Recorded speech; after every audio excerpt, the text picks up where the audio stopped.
রাজশাহীতে দ্বিতীয় দফা জানাজা অনুষ্ঠিত হয়েছে রাজধানীর উত্তরায় বিধ্বস্ত যুদ্ধ বিমানের পাইলট তৌকির ইসলাম সাগরের। এর আগে তৌকিরের লাশ রাজশাহী উপশহরের বাড়িতে পৌঁছালে কান্নায় ভেঙে পড়েন স্বজনরা। দুপুরে কুর্মিটোলায় ঢাকা সেনানিবাসে অনুষ্ঠিত হয়েছে প্রথম জানাজা। এতে স্বরাষ্ট্র উপদেষ্টা, সেনা, বিমান ও নৌবাহিনীর প্রধানগণ, ঊর্ধ্বতন সামরিক কর্মকর্তারা অংশ নেন। ওয়ালিউল্লাহ অলির ডেস্ক রিপোর্ট। নিহত পাইলট তৌকির ইসলাম সাগরের মরদেহ কুর্মিটোলায় আনা হলে শোকাবহ পরিবেশ তৈরি হয়। তার কফিনে রাষ্ট্রীয় শোক ও শ্রদ্ধা জানানো হয়। শোকের ছায়া নেমে আসে তার সহকর্মীদের মাঝে। স্বরাষ্ট্র উপদেষ্টা, সেনাবাহিনী প্রধান, নৌবাহিনী প্রধান, বিমান বাহিনী প্রধান সহ নিহতের পরিবারের সদস্যরা উপস্থিত ছিলেন।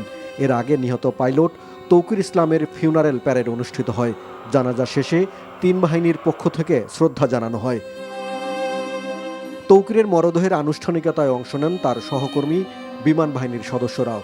ঢাকায় প্রথম জানাজা শেষে পাইলট তৌকির ইসলামের মরদেহ বিমান বাহিনীর একটি হেলিকপ্টারে করে নেওয়া হয় রাজশাহী ক্যান্টনমেন্টে।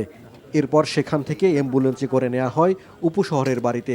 এ সময় কান্নায় ভেঙে পড়েন পরিবারের সদস্যরা। এরপর জানাজার জন্য মরদেহ নেওয়া হয় জেলা মুক্তিযুদ্ধ স্মৃতি স্টেডিয়ামে। সেখানে আর এক দফা জানাজা অনুষ্ঠিত হয়।